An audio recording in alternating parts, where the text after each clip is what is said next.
Morning friends. ఈరోజు general physical ఫిట్నెస్కి సంబంధించి కొన్ని ఎక్సర్సైజెస్ మీ ముందు ఉంచదలుచుకున్నాను.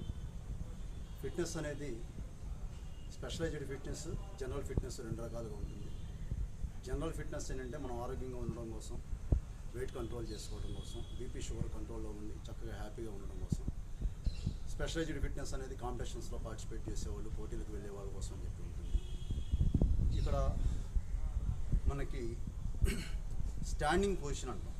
అసలు మనం ఒక ప్లే గ్రౌండ్లో కానీ, ట్రాక్లోకి కానీ, షటిల్కి కానీ, బాస్కెట్బాల్ కానీ, వాకింగ్ కానీ చేయడానికి వెళ్ళినప్పుడు గ్రౌండ్లో ఎట్లా నిలబడాలనేది చాలా ఇంపార్టెంట్. నిలబడేటప్పుడు మన షోల్డర్ పెడుతూ మన భుజాలు ఎంత వెడంగా ఉన్నాయో అంత వెడంగా మన రెండు కాళ్ళు పెట్టుకొని స్టాండర్డైజ్ పొజిషన్ అంటాం. Total body weight equally distributed by the both the feet అన్నమాట. మన బాడీ బరువు అంతా కూడా రెండు కాళ్ళ మీద సమానంగా ఉండే విధంగా మనం నిలబడి ఉండాలి ఎప్పుడు కూడా. అప్పుడు మనం ఏం చేయాలంటే స్టార్టింగ్ నెక్ జాయింట్ దగ్గర నుంచి forward stretching, backward stretching, forward stretching, backward stretching, ప్రతి ఎక్సర్సైజ్ కూడా స్లో కంటిన్యూస్ మెథడ్లో చేయాలి. స్లోగా చేయాలి. స్లోగా స్ట్రెచ్ చేసి వెనక్కి,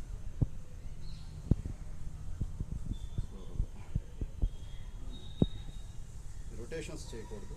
right side stretching, left side stretching, right side, left side. ఇట్లా చేయడం వలన మనకి చాలామందికి మెడ పట్టేసింది, నొప్పి వస్తుంది, ఏజ్ అయిపోయింది, జాయింట్ అరిగిపోయింది అని అంటూ ఉంటారు. వాటికి ఈ forward stretching, backward stretching, side stretchings చాలా ఉపయోగకరంగా ఉంటుంది. తర్వాత షోల్డర్స్ ఫ్రీ చేసుకుంటాం, షోల్డర్ జాయింట్స్. తర్వాత స్ట్రెచ్చింగ్స్, మళ్ళీ స్ట్రెచ్చింగ్ చేసుకొని ట్రంక్ రొటేషన్స్. చూడండి, ఏం చేసినా కానీ మనం కాళ్ళ మీద బాడీ వెయిట్ రెండు కాళ్ళ మీద సమానంగా ఉండేటట్టుగా చేసుకోవాలి. Opposite rotation. ఇవన్నీ వార్మింగ్ అప్ ఎక్సర్సైజ్ అనమాట. బాడీ టెంపరేచర్ పెరిగి లైట్గా స్వెట్ రావడం కోసం. కొంచెం స్ప్రెడ్ చేసి కాళ్ళని సైడ్ బెండ్స్, స్ట్రైట్గా ఉండాలి. ఫార్వర్డ్ చూడాలి, స్ట్రైట్గా. దీంట్లో చాలా వేరియేషన్స్ ఉంటాయి. ఏదైనా కానీ ఇక్కడ ఇంపార్టెంట్ ఏంటంటే ఈ నడుము దగ్గర ఉన్న మనకి ఫ్యాట్ ఫామ్ అయి ఉంటుంది, ఇక్కడ హెవీగా అనిపిస్తూ ఉంటుంది. అది బర్న్ అవ్వాలంటే మనకి సైడ్ బెండ్స్ చేసుకోవాలి. ఇట్లా కూడా చేయొచ్చు. అట్లాగే ఫార్వర్డ్ బెండింగ్ అన్నమాట. Forward bending, backward.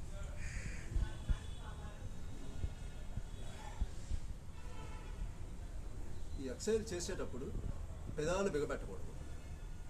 ఇట్లా బిగబెట్టి కానీ, బ్రీతింగ్ టైట్గా పెట్టుకొని కానీ చేయకుండా, బ్రీతింగ్ నోరు ముక్కు ఫ్రీగా పనిచేయాలి. శ్వాస తీసుకోవటం, వదిలిపెట్టడం కూడా కంఫర్ట్గా ఉండాలి. తర్వాత యాంకిల్ స్ట్రెచ్చింగ్ చేసుకొని, ఇవన్నీ చేసిన తర్వాత లైట్ జంపింగ్ జాగ్స్ చేసుకుంటే మనకి బాడీలో లైట్గా స్వెట్ అనేది వస్తుంది.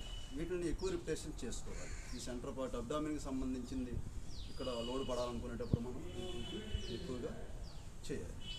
అయితే న్యాచురల్గా ఏంటంటే హ్యూమన్ టెండెన్సీ కాళ్ళతో ఎక్కువ పని చేస్తూ ఉంటాం, నడుస్తూ ఉంటాం, చేతులతో పని చేస్తూ ఉంటాం. కానీ వెన్నెముకకు సంబంధించి మెడ దగ్గర నుంచి హిప్ జాయింట్ వరకు ఉన్న ఈ వర్టిబ్రల్ కాలం వెన్నెముకకు సంబంధించి మనం చూడండి, చేతులు పట్టేసినట్టు ఉంటే నొటుకులు విరుస్తూ ఉంటాం, మెడ కూడా ఎట్లా అంటూ ఉంటాం. కానీ వెన్నెముకకు సంబంధించి మనం నుంచున్నా కానీ అది స్ట్రైట్గా అట్లాగే ఉండి, దానికి సరైన ఎక్సర్సైజ్ లేక, కదలికలు లేక పట్టేసినట్టుగా ఉండి నడువు నొప్పి రావటం, మెడ నొప్పి రావటం జరుగుతుంది.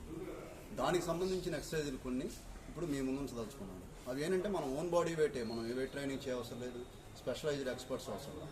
మనం ఇంట్లోనే కూర్చొని చేసుకునే కొన్ని ఎక్సర్సైజులు ఉంటాయి. 2-3